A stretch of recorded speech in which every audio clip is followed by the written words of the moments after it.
Good morning mga ka-X1. So mao din niya tuwang sit up no. So nagamit tag 8 channel nga mixer. So Yamaha ni siya nga clone. So dili siya legit nga Yamaha. So mo na itong gigamit-gamit, nindot po siya effects. So digital ang effects niya. So nindot siya gamiton. And mo na to ang processor sa ubos. Yes, nagamit tag sequencer. Pero wala siya katong breaker, no? Okay, makitang breaker.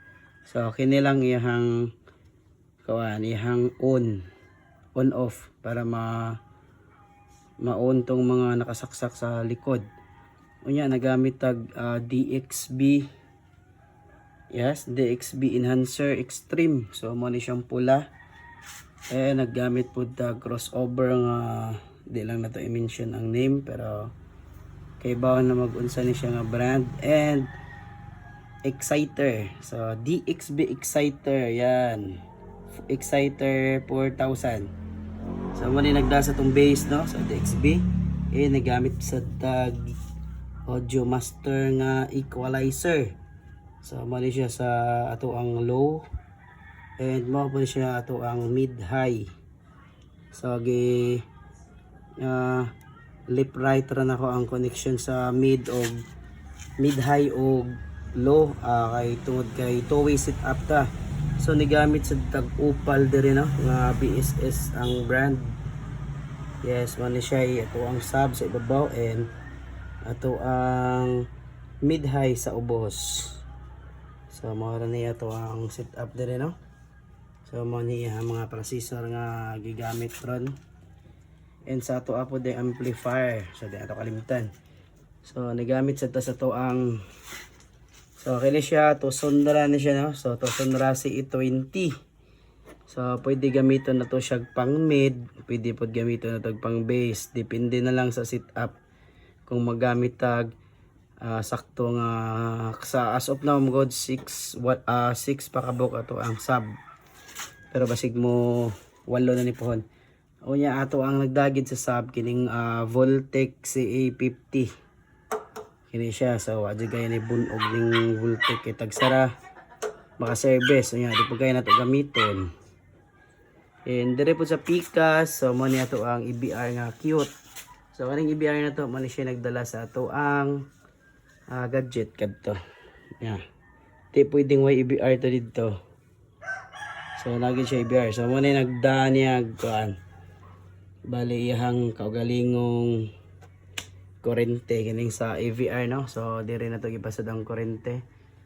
So then na pud tay class D GBL clone gyapon ni. So 550 watts ambot tinuod baka. So pwede pod pa-drive na to sa to ang mid high. So okay ra gid kayo siya padados mid high no. And 737 mga backup ra ni siya, pwede gamiton pang monitor. So sa mid gyapon nato no. Ano naman tayo mid dire nga unom pod kabok. So mo ni siya. Pwede man ni siya mo drive sa upat and kini may mo drive sa duha. Yan. So mo ni ito ang gamay nga setup dire no. Sa likod ani. Yan gamit po dito laptop nga Asus nga laptop. So mo ni ito ang gamit no. Sa likod pod niya. So mo ni so nakakupo na to dire no. Bago na tangga simbol nga kupo kana. Ayan sa likod. So mo ni ito ang gamayng sit up dire no, gamayng dulaan. Nahinay lang ta kay di man dinalian. No, so tatawad mag sound check ta kay ang speaker dapat diri sa gawas ay kagubot lag agi ani. Charan. So tara. So mo ni ang speaker nga ang gamitan box. Oh, nagkagubot pang wire dire. So mo ni ato ang main line. Nakakupo na siya. So baliktad kay aglaki may naa diri sayo pagka-order. So ato po siya isaksak ra no kung gamay ra po siya nga sit up ba. Pero dako-dako na ato jud na to si itap sa breaker. So ato pong linya dire no atong gihimong main line. So cute kayo number 14. So mag-order pa tag number 10 ani. So dali na ingani nga wire atong gamiton. Kato siyang kuan agad. Pwede gamitong pang drop wire. So ari ta si speaker. So mo ani ato ang gigamit. So kining ibabaw mo ni siya katong sa class TD bitaw, class D nga GBL. So mo ni ang gi-drive duha ka buok. And sa ato ang sub powered by Audio Master na itong mga speaker, no. So kani sa ibabaw mo ni siya katong D15 nga tagubtub D15. So tanaw na to. O di ba? So tested na nila ko siya, no. Okay kayo. Wa na gi lawa-lawaan nag ilaw mo sa box. Karon pa ni siya giablihan. So manapunos lawa-lawa. And gani sa ubos mo ni katong bago na tong gi-order nga ito. So check na tong speaker. So mo ni siya, oh. Ito. So mo ni speaker niya pero D18 na ni siya mga ka-studio. Yeah, D18 na ni siya. Speakers po do. So mo ni ato ang 18 ron. So ato as of now ato ang sub na sa mga unong pagid, no. Upat ka D15. Yan. So sa ato pong D18 natay POD pod nga 650. So problema wala pa box. So kini nga box atong gigamit mo gud sa Audio Master nga ito. So sa kuha ni siya, sa kadto ni siyang sa POD na siya 650. So ato ra ni siyang ilisan. So basin maka sound check ta, no. So problema kay ta dire ron kay permitang kasab ano. Gamayng lubag.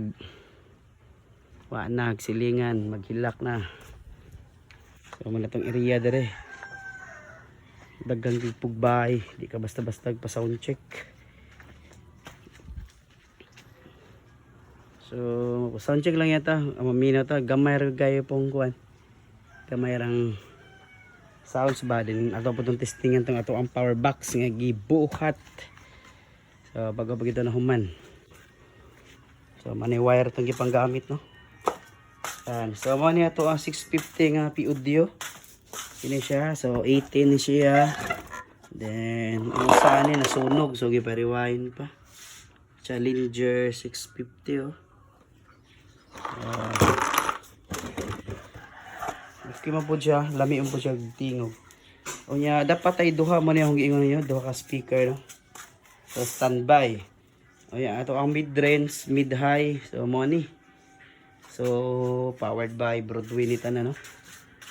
So naka Broadway ang sud ani. Yan, powered by Soulfly Works.